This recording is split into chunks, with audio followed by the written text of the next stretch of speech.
1110 यानी 1 नवंबर 2000 को मध्य प्रदेश दो भागों में टूटा और इस दिन राजस्थान भारत का सबसे बड़ा राज्य बन गया।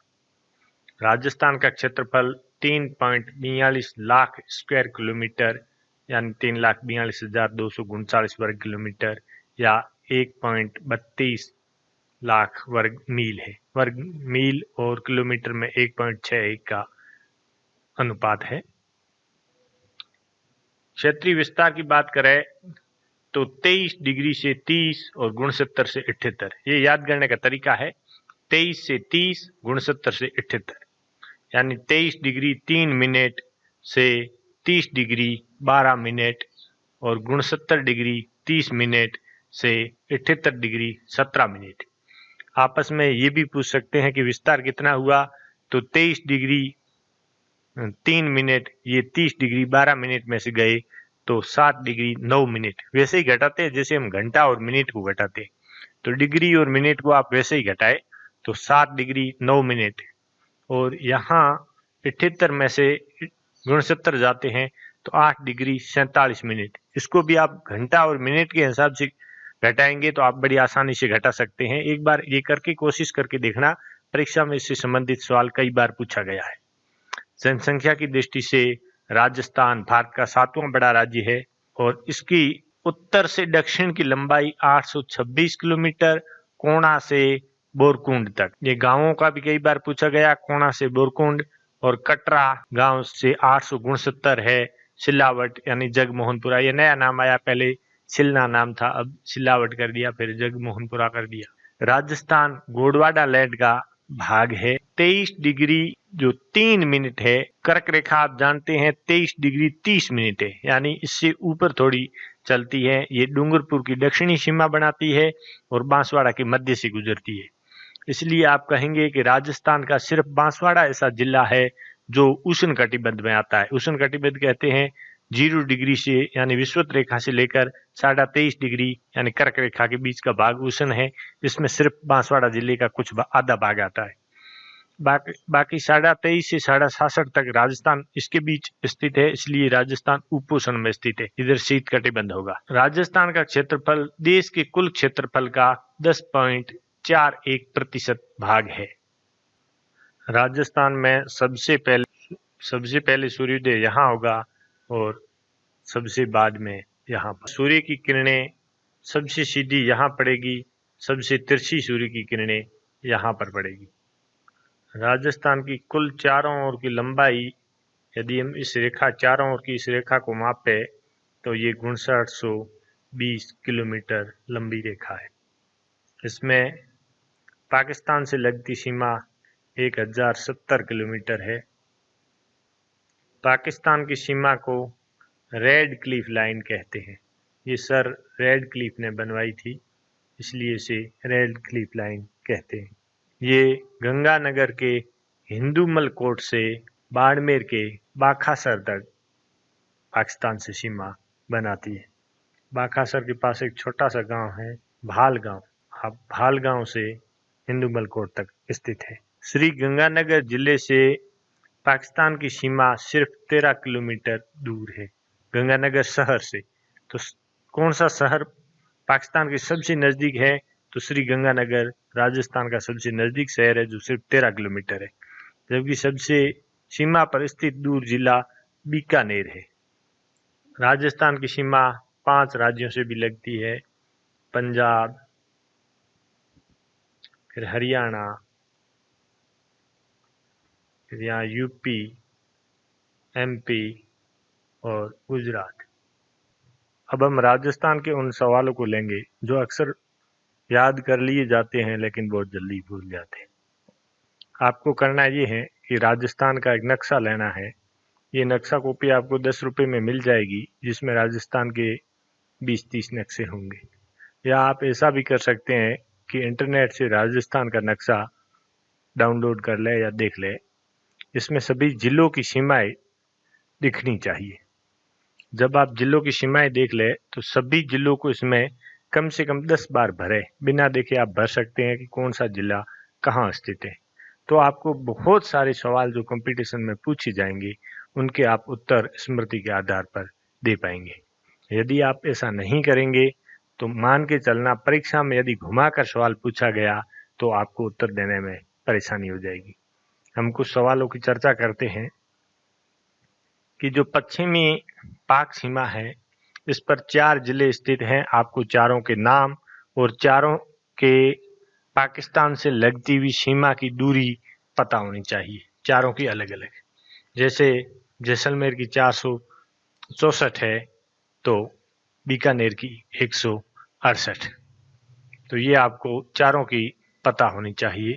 इन चारों में से देखिए, गंगानगर की सीमा पंजाब से भी लगती है और बाड़मेर की सीमा गुजरात से। तो बाड़मेर की जो गुजरात से सीमा लगती है, ये सबसे छोटी सीमा है। उसके सिवाय आपको ये भी पता होना चाहिए कि पंजाब से कौन से 2 जिलों की सीमा लगती है, तो हरियाणा से कौन से जिलों की, और यूपी से कौन से 2 जिलों की, एमपी से कौन से जिलों की, और गुजरात से कौन से जिलों की। ये आप उन नक्शों को 5 से 10 बार भरेंगे तो आपको पता चलेगा और आपको आसानी से याद रहेंगे, जिसको आप जिंदगी भर नहीं भूलोगे। नहीं तो ऐसे रटोगे तो आपको 10 दिन याद रहेंगे, 15 दिन बाद आप भूल जाएंगे। कौन से राज्य से कितने किलोमीटर सीमा लगती है, ये भी आपको पता होना चाहिए। आगे जैसे कई लड़के याद कर रहे हैं कि हरियाणा के इन किन जिलों की लगती है, गुजरात के इन इन जिलों की लगती है। एक बार ये सवाल जरूर पूछा गया था कि गुजरात के कौन से जिलों की सीमा लगती है आरएस में, लेकिन मैं नहीं सोचता कि ऐसा सवाल दोबारा पूछा जाएगा। अब आपको ये तो जरूर पता होना चाहिए कि कौन सी सीमा है जो जिलों की 2 बार लगती है। आप नक्शा भरेंगे तो आपको पता चलेगा, कोटा और चित्तौड़गढ़ आपको राज्यों से 2 बार टच लगेंगे। इसके सिवाय कौन से ऐसे जिले हैं जो राज्यों से 2 बार टच होंगे, जैसे बांसवाड़ा, धौलपुर, भरतपुर और हनुमानगढ़, ये 2 राज्यों से टच होंगे। इसके सिवाय ऐसे कितने जिले हैं जिनकी सीमा किसी भी न तो राज्य से लगती है और न किसी देश से लगती है, ये भी सवाल बनता है। ऐसा कौन सा जिला है जिसकी सीमा अधिकतम जिलों से लगती है, ये भी परीक्षा में सवाल पूछा गया है। और अंतर्वर्ती 8 जिलों के नाम भी आपको आने चाहिए। क्षेत्रफल की दृष्टि से सबसे बड़ा जिला और सबसे छोटा जिला। राज्य का सर्वोच्च चोटी गुरु शिखर, इसके बाद दूसरी, तीसरी, चौथी, 4 तक क्रम से याद होनी चाहिए और चारों की ऊंचाई पता होनी चाहिए। राजस्थान का देशांतरी विस्तार कितना है, ये मैं इसी टॉपिक में पढ़ा चुका हूँ। तो एक देशांतर के बीच में 4 मिनट का अंतर है, तो ये कितने मिनट और कितने सेकंड हुए, ये आपको निकाल के रखना है और परीक्षा में पूछा जा सकता है। राजस्थान का खाली नक्शा लेने के बाद आप यहाँ जिलों को क्रम से ऐसे भरेंगे, किनारे किनारे से। यहाँ से किनारे सारे जिले भरने हैं और इस किनारे तक। फिर बीच के जो 8 जिले बचेंगे आप उन 8 को भरेंगे। ऐसा आप कम से कम 10 कॉपी आप भर ले तो आपको ये सारे सवाल बड़ी आसानी से याद हो जाएंगे। राज्य की भूगर्भिक संरचना और उच्चावच, इसका विस्तृत अध्ययन A.M. हेरोन नामक वैज्ञानिक ने किया। इसे 4 भागों में बांटा गया: आद्य महाकल्प, पुराजीवी महाकल्प, प्राद्यजीवी महाकल्प या मध्यजीवी महाकल्प और नवजीवी महाकल्प। देखिए, मध्यजीवी को मेसोजिक महाकल्प कहते हैं।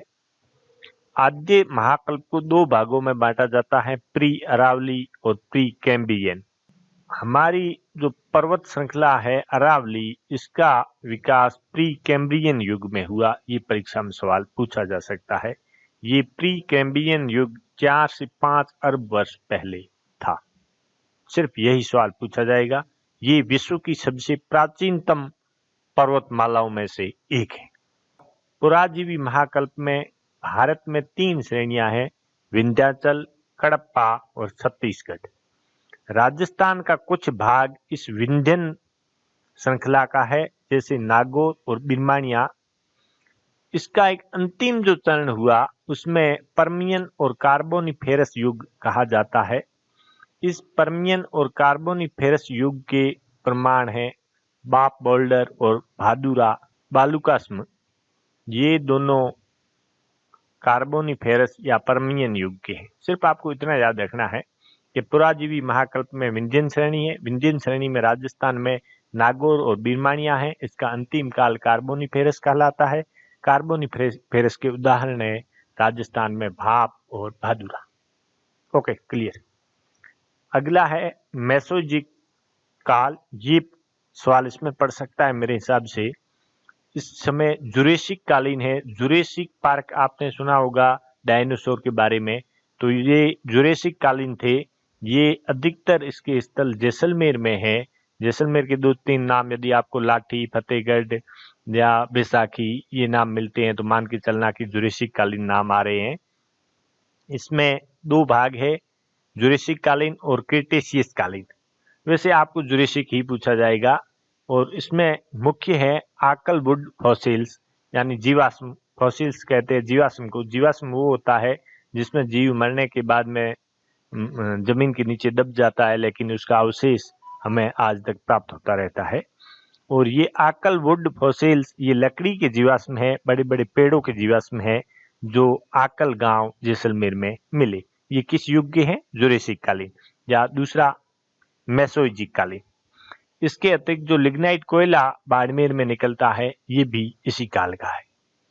अंतिम बात करें नवजीवी महाकल्प। ये तृतीय महाकल्प या क्वांटाइन कालीन था, जो बालू का मिट्टी और जो नदियों द्वारा नई मिट्टी बिछाई जाती है ये सारी इस महाकल्प में आएगी। इसके सिवाय हम इसको 5 सुपर समूहों में बांटेंगे। तो एक भीलवाड़ा सुपर समूह, दूसरा अरावली सुपर समूह, तीसरा दिल्ली सुपर समूह, चौथा विंध्यन श्रेणी, 5वीं मालानी श्रेणी। ये 5 श्रेणियों की चट्टानें राजस्थान में है। सवाल आपको ऐसा पूछा जाएगा कि इनमें से कौन सी राजस्थान में नहीं है, कोई एक अलग से 5-6 ला के डाल देंगे। तो आपको ये 5 पता होनी चाहिए कि राजस्थान में 5 कौन कौन सी है। इससे बाहर मुझे नहीं मालूम कि इसमें से कोई सवाल पड़ सकता है। जहां तक मैं समझता हूं इसके अंदर से ही सवाल पड़ेगा।